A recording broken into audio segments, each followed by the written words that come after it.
പാർട്ടിയെയും രക്തസാക്ഷികളെയും സ്നേഹിക്കുന്നവരും ഭരണം ആഗ്രഹിക്കുന്നവരും എന്ന രീതിയിൽ ഇരു വിഭാഗങ്ങളായി CPM അധപ്പതിച്ചുവെന്ന ഷാഫി പറമ്പിൽ MP. തദ്ദേശ തെരഞ്ഞെടുപ്പിലെ UDF വിജയം ലോട്ടറിയല്ല. ഇടതുപക്ഷ സർക്കാരിന്റെ സ്വർണ്ണക്കൊള്ളയ്ക്കും ഭരണപരാജയത്തിനുമുള്ള തിരിച്ചടിയാണ്. ഇത് വെറും സാമ്പിൾ വെടിക്കെട്ടാണ്. ശബരിമല സ്വർണ്ണക്കൊള്ളയ്ക്കെതിരെ സിവിൽ സ്റ്റേഷന് മുന്നിൽ നടത്തിയ ധർണ ഉദ്ഘാടനം ചെയ്ത് സംസാരിക്കുകയായിരുന്നു അദ്ദേഹം.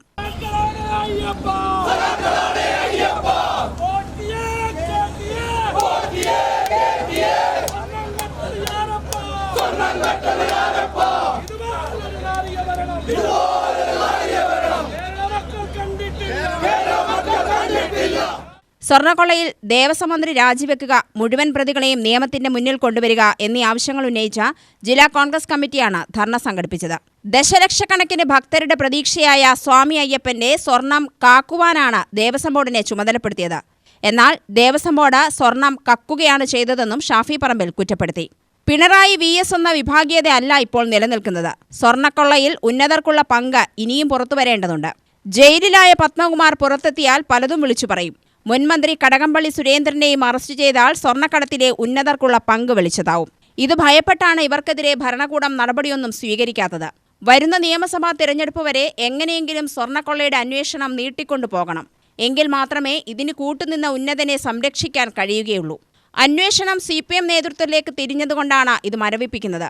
SITയുടെ മേൽ കടുത്ത സമ്മർദ്ദമാണ് സർക്കാർ ചെലുത്തുന്നത്. കോടതി ഇടപെടൽ കൊണ്ട് മാത്രമാണ് ഇത്രയെങ്കിലും സത്യാവസ്ഥ പുറത്തുവന്നത്. സ്വർണ്ണക്കൊള്ളയിൽ CPMനുള്ള പങ്ക് വെളിവാക്കുന്നതാണ് തദ്ദേശ തിരഞ്ഞെടുപ്പിലേക്കുള്ള ഫലം സൂചിപ്പിക്കുന്നത്. വരുന്ന നിയമസഭാ തിരഞ്ഞെടുപ്പിൽ സർക്കാർ ദയനീയ മുഖം വെളിച്ചത്തുവരും. കൊള്ളക്കാരെ സംരക്ഷിക്കുന്ന നിലപാടാണ് CPM സ്വീകരിക്കുന്നത്. ഇന്ത്യൻ പ്രധാനമന്ത്രിക്ക് രൂപയേക്കാൾ മൂല്യം കുറഞ്ഞു. മോദിയുടെ ടീസർ പുറത്തുവിടുന്നത് മന്ത്രി സജി ചെറിയാനാണെന്നും ഷാഫി പരിഹസിച്ചു. അതേസമയം അഴിമതിക്കെതിരെ ചൂണ്ടിക്കാണിക്കുന്നവർക്ക് നേരെ നടപടിയെടുക്കുകയും ചെയ്യുന്നു. പയ്യന്നൂരിൽ രക്തസാക്ഷിക്ക് വേണ്ടി പിരിച്ചെടുത്ത പണം അടിച്ചുമാറ്റുകയാണ് ചെയ്തത്. ഇക്കാര്യം ചൂണ്ടിക്കാണിച്ച കുഞ്ഞിക്കണ്ണനെ പാർട്ടിയിൽ നിന്നും പുറത്താക്കി.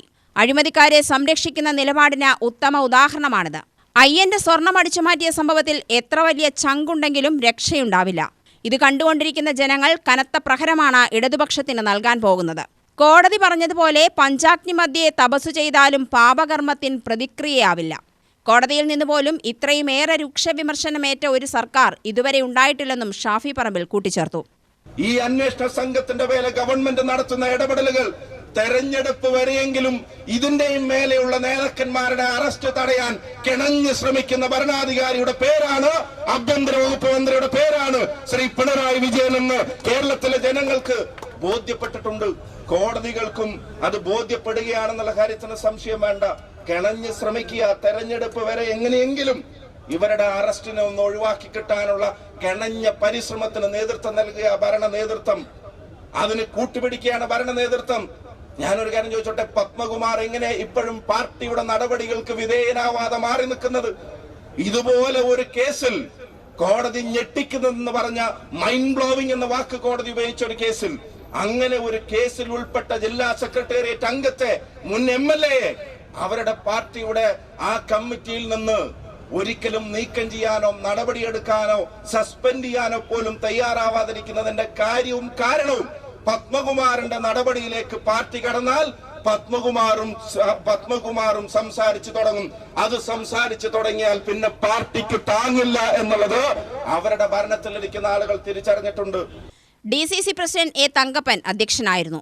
രാഷ്ട്രീയകാര്യ സമിതി അംഗം CP മുഹമ്മദ്, KPCC ജനറൽ സെക്രട്ടറിമാരായ C. ചന്ദ്രൻ, പ്രൊഫസർ KA. തുളസി, KPCC നിർവാഹക സമിതി അംഗം CV. ബാലചന്ദ്രൻ, TA. ഫിറോസ് ബാബു എന്നിവർ സംസാരിച്ചു. 5 വിളക്കിന് മുന്നിൽ നിന്നും പ്രകടനമായാണ് പ്രവർത്തകർ ധർണയ്ക്കെത്തിയത്. UTV news, Palakkad.